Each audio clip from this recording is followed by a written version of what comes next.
WCW, so they had to become the Legion of Doom. The Legion of freaking Doom. Yeah.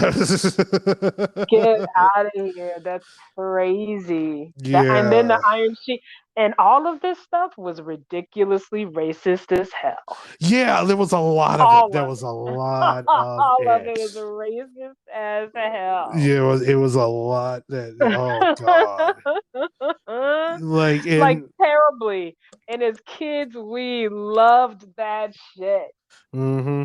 And like it wasn't just the WWE that was that at the No, time. it was It was all of all of it. it. Yeah, it was All of all it. of it for sure. For sure. Yeah, and this is like all of it. Like there's Yep. stories about like look up the story of Sweet Georgia Brown and what was Oh done my to God, I her. remember that. My gosh. Oh God. So there was oh God, like what they did to, even though Dusty Rhodes was white when he went over to WWF and he stuck him with Sapphire and just Yeah, that was some racist shit. that was That's crazy some that I remember borderline that. racist goddamn shit. Dusty, you know what? Dusty Rhodes was white, but I don't. I Yeah. mean, I think I don't even know what to call it.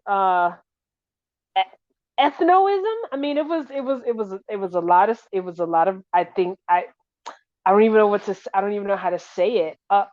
Other than a racialized hierarchy in this country in terms of ethnicity and especially nationality, the Mhm. races of people who hadn't yet reached their peak in Europe were Mhm. still very much negatively seen in the rest of the world. I mean, Italians. Right. My gosh, my Hmm. gosh, Southern anybody. My goodness, Yeah. my gosh. What was the guy with the rubber bands on his beard? Curly hair, rubber bands on his beard. He wore like island Uh t-shirts. He was in a bunch of music videos. oh, Captain Lou Albana? Captain Lou Al. Uh, What was it? Lou Albana. Albana. Lou Albana. Yeah. Lou Albana. Lou Albana. Yeah. I mean, that's that's some that's some ethnoism type stuff that happened then. Hmm. Except he was a pretty good actor. He later became Mario on the Super Mario Brothers Yeah, he cartoon did. now. Shut up. Yeah, he was. He was Yeah, no, I Mario. remember. Yeah. I promise I remember. I cannot believe that I remember all of this stuff as you say it. Yeah. I used to look forward to that, like, because every Friday they would play the Legend of Zelda cartoon. And I was like, I want to watch the Legend of My Zelda. mind is going back to my older brother and I laying on my aunt's floor, going uh, to box office video and renting all of the WWF tapes mhm. and coming home and watching them all. Yeah. Yeah. Insanity. And Those were the days. Those were even the like days. later in like the 90s, like Razor Ramon, like Scott Crazy Hall.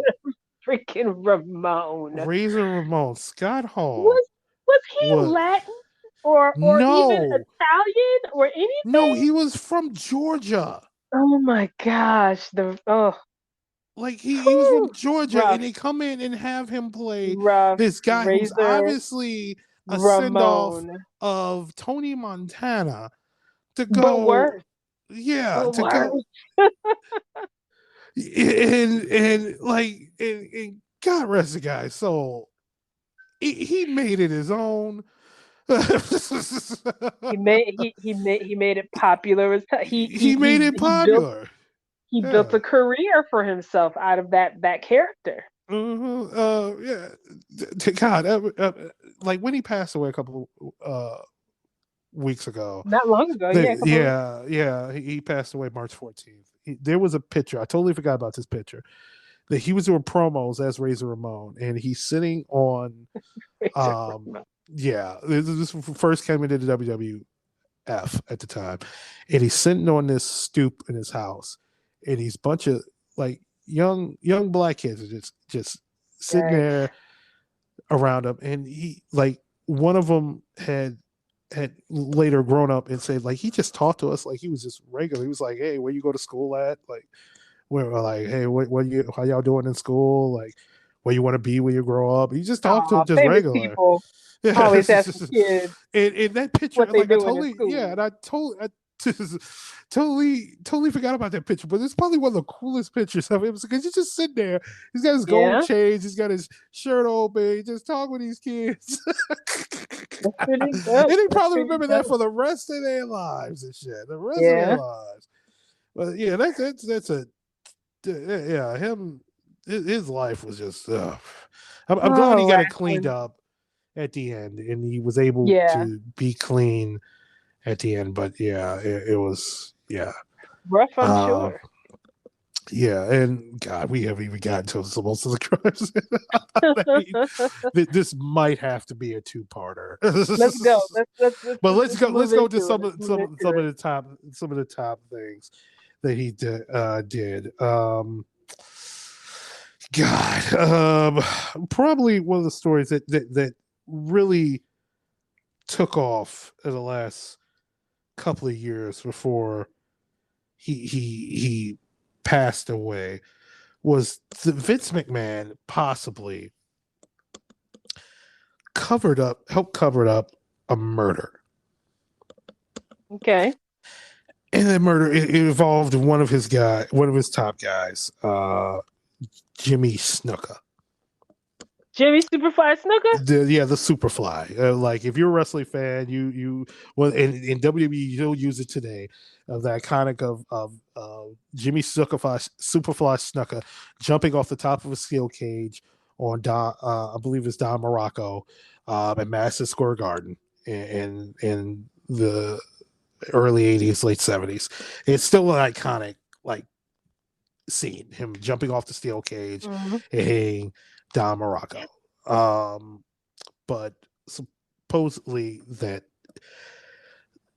Vince McMahon helped Jimmy Snuka get away with murder. And the murder of Nancy Argentino. Oh, wow.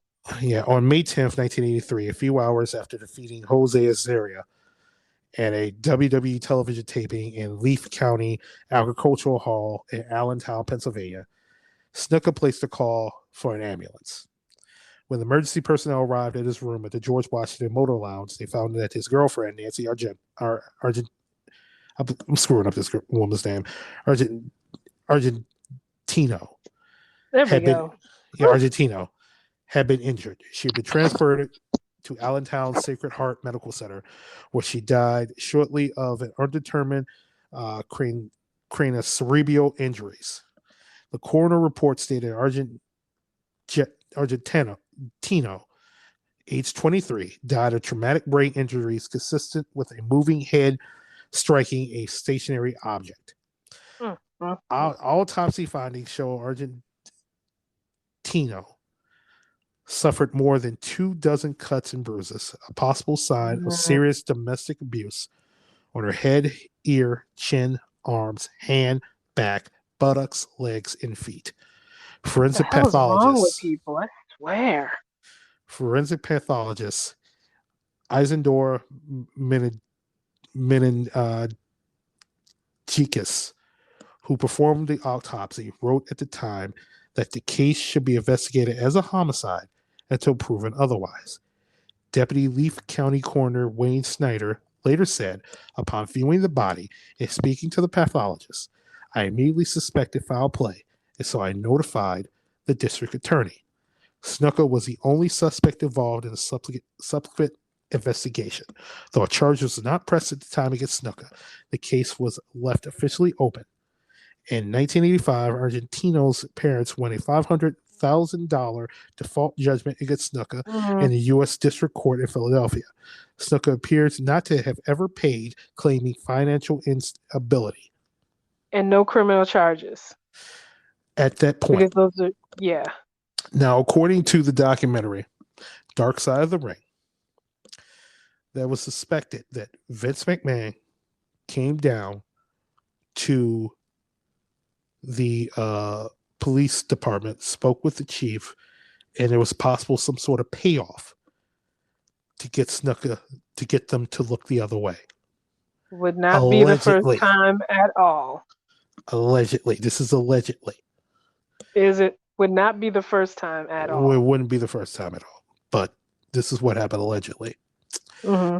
So and the case remained open until June 28th, 2013, when Lee County District Attorney Jim Martin announced that the still open case would be reviewed by his staff. Excuse me. On January 28th, 2014, Martin announced that the case had been turned over to a grand jury. On September 1st, 2015, 32 years after the incident, Snooker was arrested and charged with third-degree murder and involuntary manslaughter for Argentino's death. Good. At the time, it was the oldest case to result in charges in Lee County history. In October 7, 2015, Snooker's lawyers agreed to forego a preliminary hearing, which the prosecutor contended was a waste of the court's resources, given the thorough grand jury investigation. In return, they received transcripts and other evidence for that investigation, which defense attorney Robert J. Kerwin II said would be much more helpful in preparing Snooker's case than a hearing that would have been. On November 2nd, 2015, Snooker pleaded not guilty before Judge Kelly Branch. A hearing to determine Snooker's competency for the trial began on May 2016. Snooker attorneys argued that a forensic psychiatrist found Snooker's mental and physical health to be deteriorating.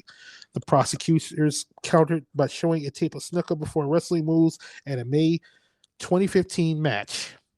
On June the 1st, 2016, Judge Branch ruled that Snooker was not mentally competent to stand trial for the murder, and that a new hearing will be held 6 months later to reevaluate his competency, though his lawyers maintained his condition wouldn't improve over time.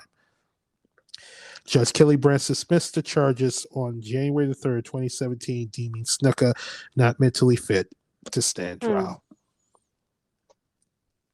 Yeah, sexism is a thing, yo. Yep. Snooker died January 15, 2017, at age 73. Womp womp. Yeah. Initially, when he was charged, Snooker was his profile was taken off the WWE's website for their Hall of Fame, and they ceased mentioning anything about Snooker during that time. The minute the charges were dropped and he passed away, they put it back on. Put it all back. Yeah, of course. Of course. Because not only that Snooker's family members are still working for the company. They're still on-air performers. His daughter is still an on-air performer, Tamina Snooker. He's related. I don't know if it's by blood. It's very weird. The Adewale, I forgot the other one. Family. You know about Dwayne The Rock Johnson. Okay.